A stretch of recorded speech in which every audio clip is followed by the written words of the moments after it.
तलाक एक बढ़ता हुआ अलमिया। यह एक ऐसा मसला है जो हमारे मुआशरे में तेजी से फैल रहा है।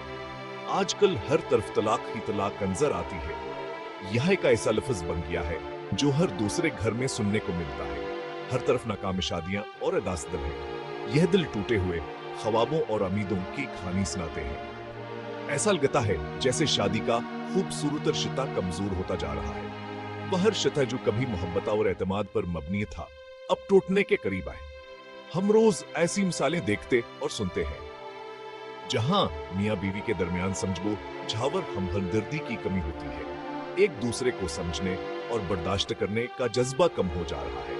ये मीना सिरफान के रिश्ते को मुतासिर करती है, बल्कि खान के बच्चों पर भी गहरा असर डालती है। तलाक की बेतसी वजूहात हो सकती है। माली मसाइल, अदमा अतमाद और खानदानी दबाव चाह वजूहात में शामिल हैं। लेकिन क्या मैंने कभी सोचा है कि तलाक का असर बच्चों पर कैसा होता है? यह बच्चे जब अपने वालिदीन की मोहब्बत और हिफाजत के मुहताज होते हैं, तलाक के बाद खुद को तन्हा महसूस करते हैं। तलाक की वजह से हमारे मुआशरे में बहुत सी बुराइयां जन्म लेती हैं। यह बुराइयां न सिर्फ खानदानी निजाम को मुतासर करती हैं, बल्कि माशरती ताने बाने को भी कमजोर करती हैं। बच्चों के दिलो दिमाग पर इसके बहुत बड़े असरात मरतबा होते हैं। वह जज्बाती तौर पर कमजोर रह जाते हैं और उनकी तालीमी कारकर्दगी भी मुतासिर होती है। खानदानी निजाम टूट फूट का शिकार हो जाता है। यह निजाम जो कब मोहब्बत, एतमाद और ताउन पर मबनी था, अब बखरने के करीब है। हमें इस मसले पर संजीदगी से गौर करने की जरूरत है। हमें यह समझना होगा कि तलाक सिर्फ अदवा अफराद के दरमियान नहीं होती, बल्कि खास के असरात पूरे खानदानों और माशरे पर पड़ते हैं। हमें मुल्क का इस मसले का हल तलाश करना होगा ताकि हम अपने माशरे को इस बढ़ते हुए अलमिये से बचा सके। इस्लाम और तलाक एक नजर। इस्लाम में तलाक जायज तो है, लेकिन इसे नापसंदीदा तरीन अमल करार दिया गया है। तलाक को अल्लाह ताला ने हलाल चीजों में सबसे ज्यादा नापसंदीदा है करार दिया है। यह एक ऐसा अमल है जो न सिर्फ अदवा अफराद बल्कि दो खानदानों को भी मुतासिर करता है। अल्लाह ताला ने निकाह के रिश्ते में अपनी हिम्मत रखी है। निकाह एक मुकद्दस बंधन है जो दो अफराद को मोहब्बत, एहतराम और एतमाद के साथ जोड़ता है। कुरान मजीद में वाज़ेहात मौजूद हैं कि मियाँ बीवी को एक दूसरे के साथ मोहब्बत और प्यार से पेश आना चाहिए। यह अहकामात हमें बताते हैं कि एक कामयाब शादी के लिए मोहब्बत, एहतराम और सब्र जरूरी है। तलाक का फैसला गुस्से या जल्दबाजी में नहीं करना चाहिए। यह संजीदा और अहम फैसला है जिसे बहुत सोच समझ कर करना चाहिए।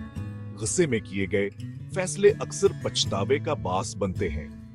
ऐसे मामलात में खानदान के बुजुर्गों को भी अपना किरदार अदा करना चाहिए।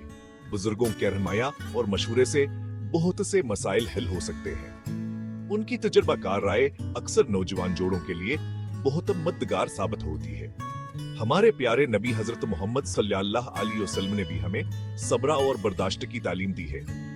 आपने फरमाया कि सब्र और बर्दाश्त से बहुत से मसाइल हल हो सकते हैं। आपने फरमाया, तुम में बेहतरीनो है जब आप अपनी बीवी के साथ बेहतरीन नस्लूक करे। यह हदीस हमें बताती है कि एक अच्छा शौहर वह है जो अपनी बीवी के साथ मोहब्बत और एहतराम से पेश आता है। इस्लाम में तलाक को आखिरी हल के तौर पर क्या इस्तेमाल करने की आज़त है। तलाक से पहले तमाम मुमकिन हल तलाशी करने की कोशिश करनी चाहिए।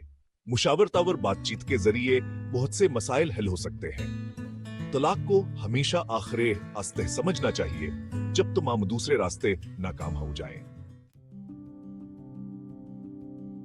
शोहर की मुश्किलात, बीवी की जिम्मेदारी। एक कामयाब शादीशुदा जिंदगी के लिए दोनों का एक दूसरे की मुश्किलात को समझना और उनका साथ देना बहुत जरूरी है। बीवियों को यह बात समझनी चाहिए कि शोहर घर से बाहर भी बहुत सी जिम्मेदारियां निभाता है। वह दफ्तर में मेहनत करता है, घर के अखराजात पूरे करता है और बच्चों की तालीम और तरबियत में भी हिस्सा लेता है। उसे दफ्तर में भी बहुत मेहनत करनी पड़ती है और मुश्किलात का सामना करना पड़ता है। बीवी को चाहिए कहो शोहर की मेहनत और मुश्किलात को समझे और उसकी कर करे, उसकी हौसला अफजाई करें, उसका साथ दें। जब शोहर को बीवी की तरफ से हौसला अफजाई मिलती है तो वह मजीद मेहनत करता है और दोनों के जिंदगी में खुशियां बढ़ती हैं। अपने शोहर काम वाजन अपने वालिद से हरगिज़ न करें। हर इंसान की अपनी खसूसियात और कमजोरियां होती हैं और हर रिश्ता मुनफर्द होता है। हर इंसान की अपनी जिंदगी वती है, अपनी मजबूरियां होती हैं। एक दूसरे की मुश्किलातों को समझें। हेलो दोस्तों, मैं हूं आपका दोस्त आजम मेमन। मेरी वीडियो देखने का शुक्रिया। अगर आपको मेरी वीडियो पसंद आई हो तो बराए मेहरबानी लाइक और कमेंट जरूर करें और मेरे चैनल को सब्सक्राइब करना न भूलें। और मैं क्या बेहतर कर सकता हूं ये भी कमेंट में जरूर बताएं। शुक्रिया।